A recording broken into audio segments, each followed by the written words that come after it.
The events in Manchester have sent shockwaves right around the world, and now Australia's Muslim leaders are speaking out against the atrocity. Joining us now, Dr. Jamal Rifi, who's a prominent figure in Sydney's Lebanese Muslim community, and Sheikh Imam Tawhidi from the Islamic Association of South Australia.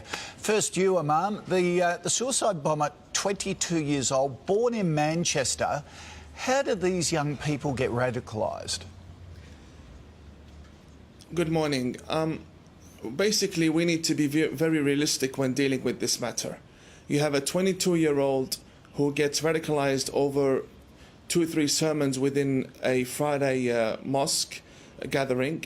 And the killer of Curtis Chang in Sydney was 15-year-old. And just on the 23rd of this month, 2 days ago, we had a 22-year-old female who is now being arrested, or was arrested, after having ties with ISIS in Adelaide. Now, this age is an age where someone would expect people to be going out, having fun. But no, we have a large number of youth that are being radicalized. This happens because of the books that we have, the Islamic scriptures that we have.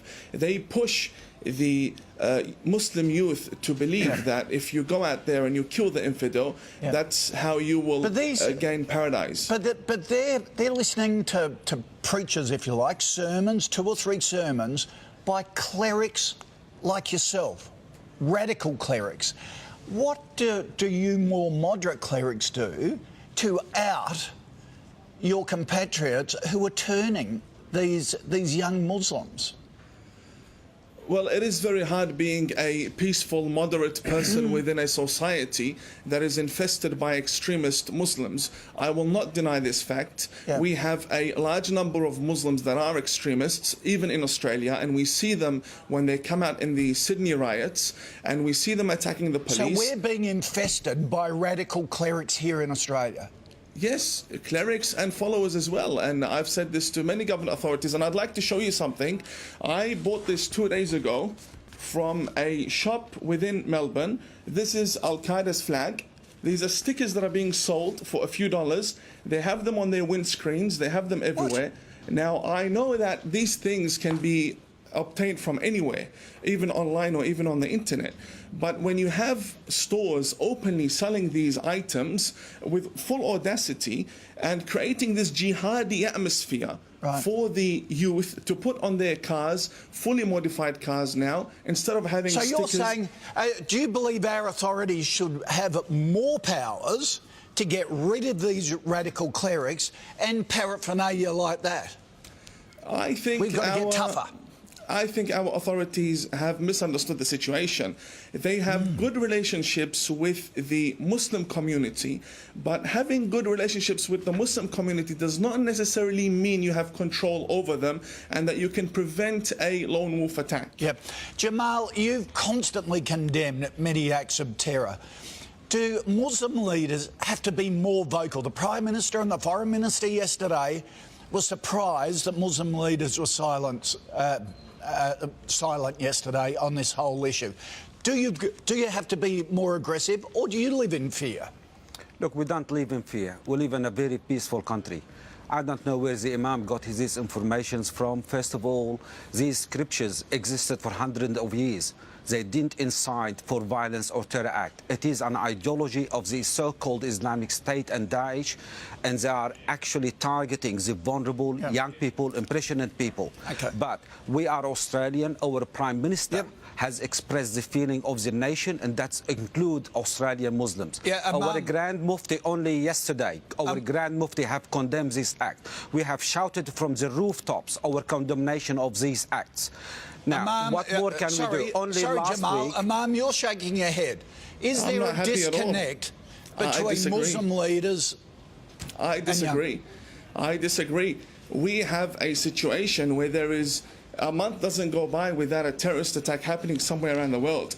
And for the past 1,400 years, we have had a religion of war. That's exactly what we have had. This is not something I'm imagining. These are facts. We've had many wars. How did Islam spread from Saudi Arabia down to Indonesia and Bosnia? All spread by the sword. We had many wars. Yeah. And for someone to come and say these Islamic scriptures have nothing to do with it, I mean, that's against the facts. That's not true. The Islamic scriptures is exactly what is pushing these people to behead the infidel. Let me tell you something. The people that are beheading, that the person that killed the young girls in Manchester did so believing he was going to dine with the Prophet Muhammad that very night. And that is because the Islamic scriptures... That's not true. There is nothing...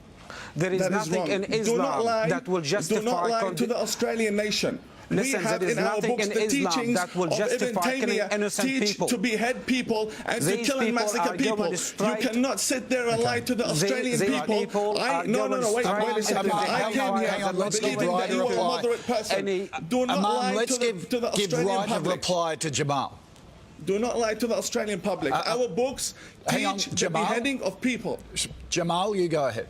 I never lied in my life. I've always said what I believe in, and what I believe in is the truth. Now, these suicide bombers, that what we saw in Manchester, everyone would know in the Muslim community that he is not going into heaven, he's going to hell. He just killed innocent people, let alone children. It is a horrific act. We condemn it. We are against it. And there is nothing in our religion will support killing of innocent people. Full stop. Okay. All right. Thank you for you both for your time this morning. I appreciate it. Thank you. God bless you. Sam, just wow, is this one of the issues that there are such extreme views within the Muslim community itself? It's one of the issues, but can I just say that Imam was on 7 News a couple of weeks ago, and one of our reporters took him to Western Sydney, and he was spat on and sworn at by a lot of the locals there for speaking what a lot of us will say is quite sensible stuff. So absolutely. a really very good big split there within their community. And is that the problem?